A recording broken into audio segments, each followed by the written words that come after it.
Bismillahirrahmanirrahim. Assalamualaikum warahmatullahi wabarakatuh. Alhamdulillahirabbil alamin, wassalatu wassalamu ala asyrafil anbiya'i wal mursalin wa ala alihi washabbihi ajma'in, amma ba'du.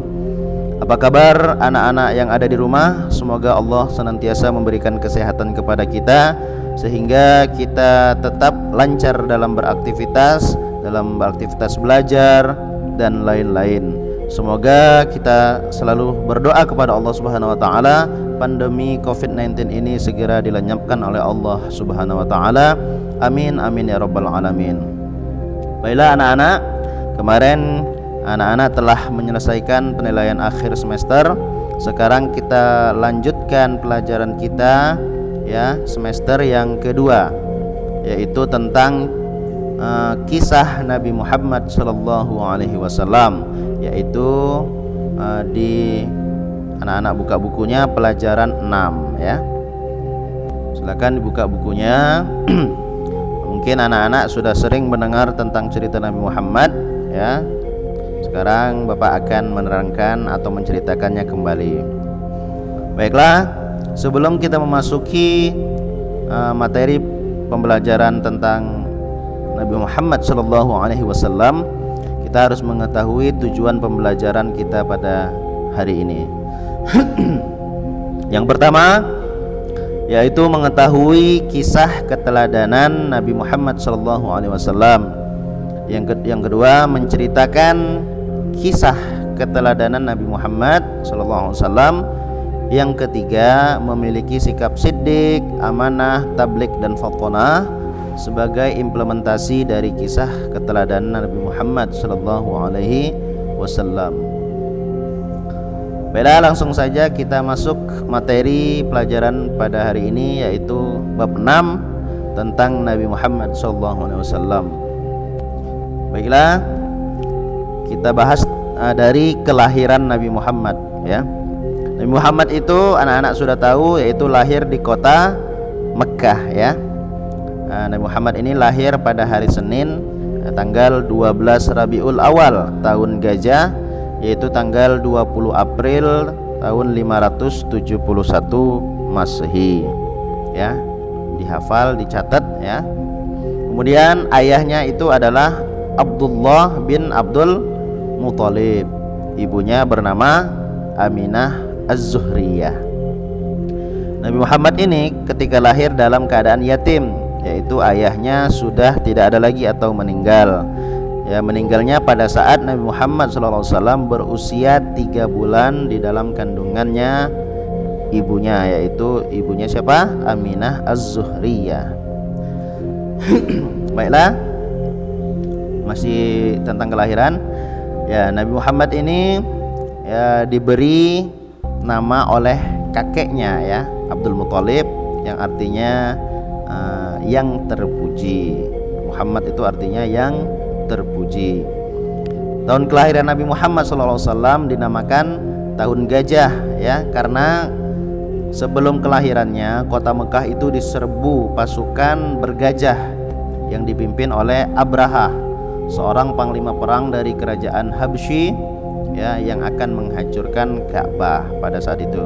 Tetapi penyerangan tersebut gagal karena Allah Subhanahu wa taala melindungi kota Mekah atau Ka'bah dari serangan Abraha dengan mengirimkan burung ababil yang melempari pasukan bergajah dengan batu kerikil yang sangat panas ya. Batu kerikil ini berasal dari neraka. Diabadikan dalam surat Al-Fil ya. Anak-anak sudah hafal kan? Alam tara kaifa fa'ala rabbuka bi ashabil fil ya, dan seterusnya. Kemudian kita akan menceritakan tentang Nabi Muhammad SAW pada masa kanak-kanak hingga menuju kerasulannya atau kenabiannya. Jadi anak bayi Mekah ini biasanya dititipkan kepada perempuan-perempuan desa untuk disusukan ya. Jadi yang pertama menyusukan Nabi Muhammad ini yaitu ibunya sendiri ya. Kemudian disusukan oleh Suwaibah Al-Aslamiyah, yaitu adalah bekas budaknya Abu Lahab.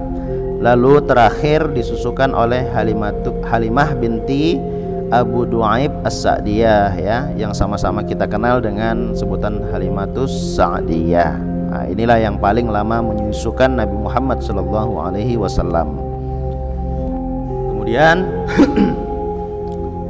pada masa kecilnya, pada usia 6 tahun, Aminah Az-Zuhriyah tadi, ibunya, mengajak Nabi Muhammad SAW berziarah ke makam ayahnya yang ada di Madinah.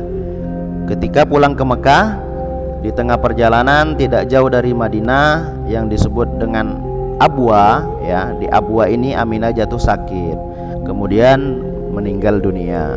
Jadi Nabi Muhammad ini menjadi yatim piatu pada usia 6 tahun.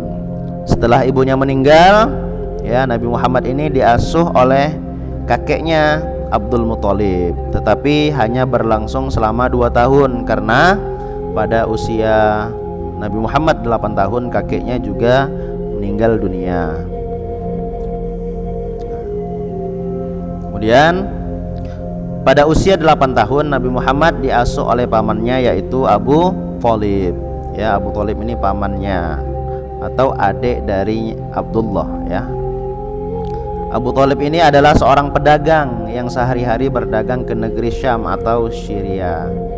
Kemudian pada usia 12 tahun Nabi Muhammad diajak berdagang ke Syam sama Abu Thalib. Setelah sampai mereka di Busra, ya, di Syam itu ada namanya Busra. Di sana mereka bertemu pendeta Busra, ya, yaitu namanya Buhaira. Ya, pendeta ini menasihati Abu Thalib agar menjaga Nabi Muhammad baik-baik. Karena apa? Karena pendeta Buhaira ini melihat tanda-tanda kenabian pada kitab Injil yang dipelajari oleh pendeta Buhaira ini. Pada usia kecilnya Nabi Muhammad ini memiliki tanda-tanda kenabian. Maka Abu Thalib pun segera mengajak Nabi Muhammad SAW pulang agar tidak diganggu oleh orang-orang jahat yang ada di sekitarnya. Abu Thalib pun menjaga Nabi Muhammad hingga besar. Pada usia 15 tahun Nabi Muhammad SAW sudah berani mengikuti perang Fijar atau Harbul Fijar, yaitu perang antara suku Quraisy dan suku Qais yang disebabkan oleh persoalan keturunan dan kebangsawan. Dalam perang tersebut Nabi Muhammad membantu pamannya, yaitu namanya Zubair, untuk menyediakan perlengkapan perang. Kemudian Nabi Muhammad tumbuh menjadi anak yang cerdas, ya. Beliau suka membantu pamannya menggembala kambing, berdagang, ya, dan lain-lain. Ya, pada masuk usia remaja Nabi Muhammad selalu berperilaku baik, jujur, ramah, lembut, sopan santun, dikenal di masyarakat Mekah, sehingga beliau diberi gelar Al-Amin, ya, yang artinya orang yang dapat dipercaya. Kemudian ketika berumur 25 tahun Nabi Muhammad menikah dengan Khadijah binti Khuwailid yang berusia 40 tahun. Pernikahan Nabi ini dianugerahi keturunan 6 orang anak, yaitu Qasim, Abdullah, Zainab, Ruqayyah, Ummi Kulthum, Fatimah Az-Zahra. Jadi hanya Fatimah yang hidup lama hingga memberi Nabi Muhammad SAW cucu, ya. Yang lainnya ya meninggal, ya, pada masa kecilnya. Nama Nabi Muhammad SAW makin populer pada usia 35 tahun tatkala mendamaikan para pemuka Quraisy bersengketa dalam memperbarui Ka'bah, ya. Ada perkelahian atau pertengkaran atau sengketa yang di antara pemuka Quraisy pada saat itu, pemimpin-pemimpin Quraisy yang akan meletakkan Hajar Aswad. Masing-masing mereka berhak meletakkan Hajar Aswad. Jadi pengen meletakkan Hajar Aswad, ya, pemimpin-pemimpinnya. Pada saat kritis Nabi Muhammad mengusulkan supaya Hajar Aswad diletakkan di kain sorbannya agar diletakkan bersama-sama sama mereka. Jadi meletakkan Hajar Aswadnya bersama-sama. Mereka pun setuju dan merasa lega dan puas karena persengketaan di antara mereka terselesaikan dengan baik, ya. Masalah persengketaan itu adalah perselisihan atau permasalahan, ya. Jadi Nabi Muhammad ini mendamaikan dengan solusi, yaitu Hajar Aswadnya diletakkan di sorbannya, kemudian diletakkan Hajar Aswadnya bersama-sama. Kemudian menjelang usia 40 tahun Nabi Muhammad SAW sering berdiam karena sering bersengketa, sering berselisih orang-orang Quraisy ini. Untuk ketenangan, Nabi Muhammad SAW sering berdiam diri di Gua Hira yang berada di Jabal Nur. Saat sedang berdiam diri dengan khusyuk, tiba-tiba muncullah malaikat Jibril yang datang atas perintah Allah Subhanahu wa ta'ala. Malaikat Jibril berbisik ke telinga Nabi Muhammad, Iqra, atau bacalah, Iqra, Iqra. Nabi Muhammad tidak dapat membaca.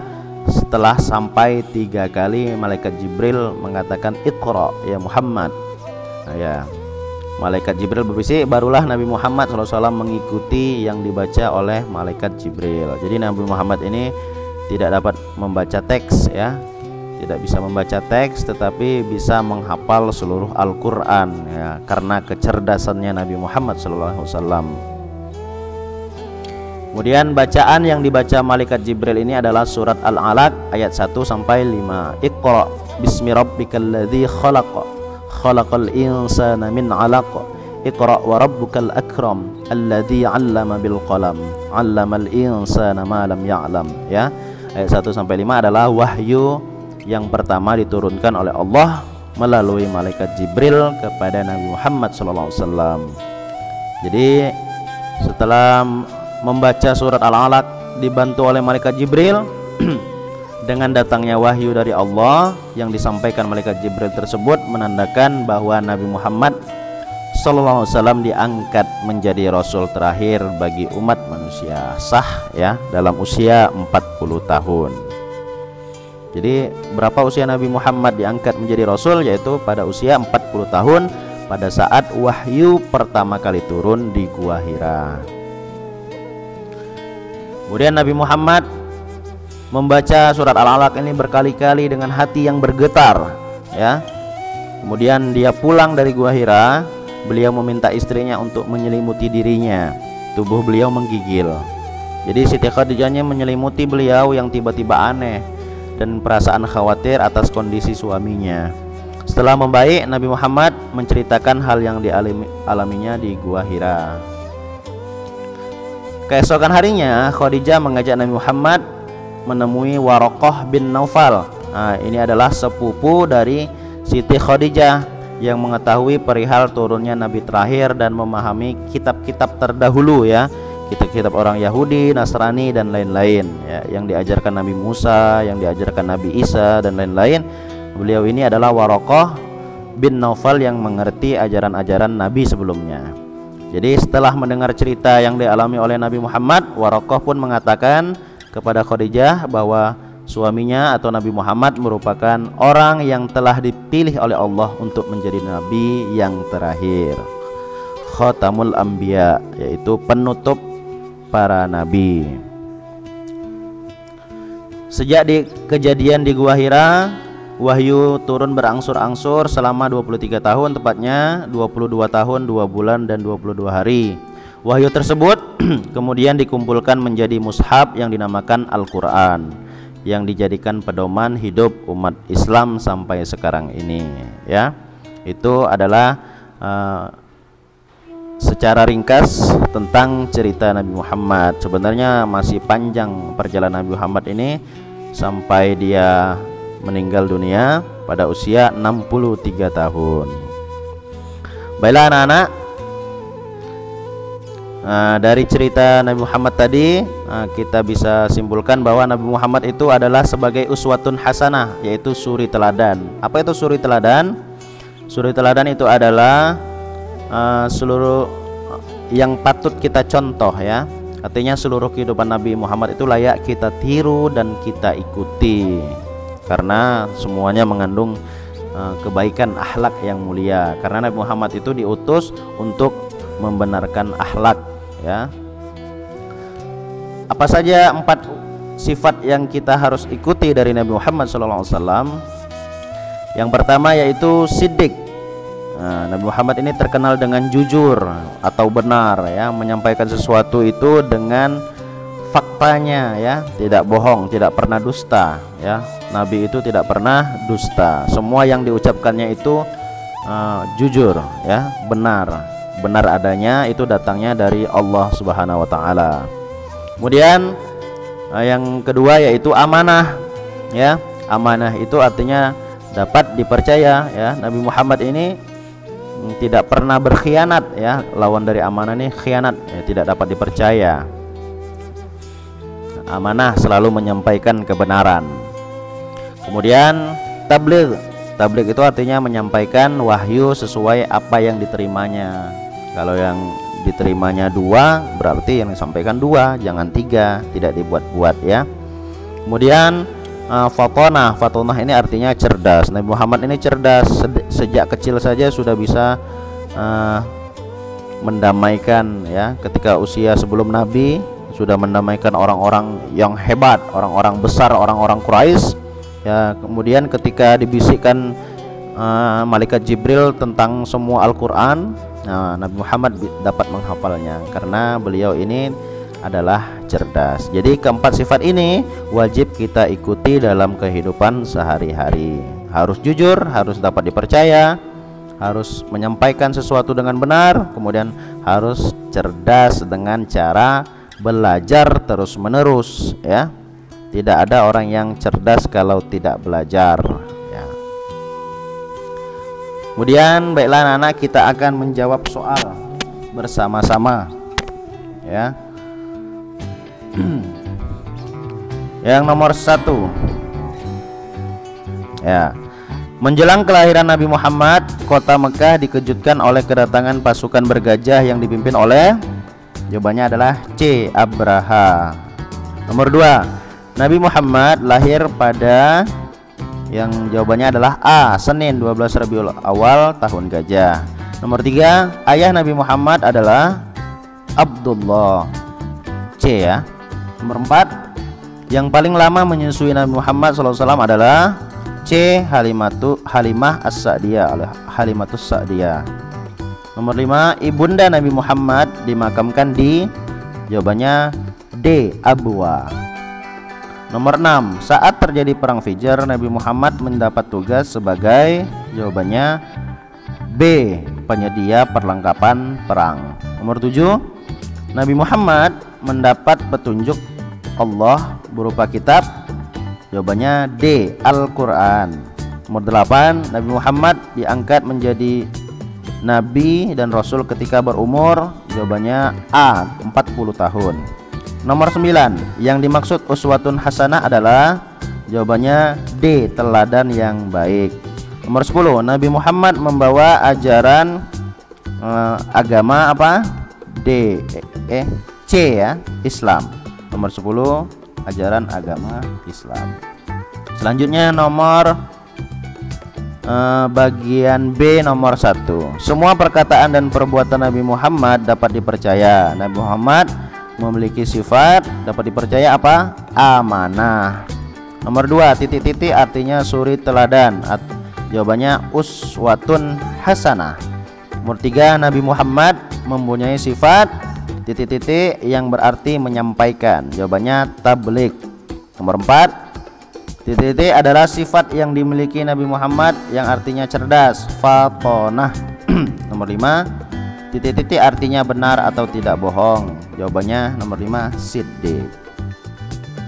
Nomor bagian C, ya. Nomor 1, riwayat penyerangan Abraha tercantum dalam firman Allah pada surat Al-Fil. Oke. Nomor 2, setelah diasuh oleh kakeknya, Nabi Muhammad diasuh oleh pamannya yang bernama Abu Thalib. Nomor 3, Nabi Muhammad dilahirkan di kota Mekah. Nomor 4, Nabi Muhammad adalah Rasul yang cerdas. Salah satu kecerdasan beliau adalah ketika menyelesaikan masalah kaum Quraisy saat peletakan Hajar Aswad di Ka'bah. Nomor 5, mengerjakan tugas yang diberikan guru adalah contoh menjalankan apa? Amanah, ya. Harus dikerjakan amanah. Boleh juga jujur, siddiq, ya. Dikerjakan dengan jujur. Bagian D, lingkari huruf B jika benar dan S jika salah. Nabi Muhammad sejak umur 5 bulan dalam kandungan sudah ditinggal wafat ayahnya dan umur 9 tahun ditinggal ibunya. Jawabannya salah. Yang benar 3 bulan dan ibunya itu 6 tahun, ya. Nomor 2, kakek Nabi Muhammad bernama Abu Thalib. Salah, yang benar Abdul Muthalib. Nomor 3, masa jahiliyah adalah masa kebodohan. Betul. Nomor 4, akhlak terpuji disebut akhlak mahmudah. Nah, ini ya. Akhlak terpuji disebut akhlak mahmudah. Betul ya. Jadi kalau terpuji namanya mahmudah. Oke. Kalau tercela namanya mazmumah. Oke.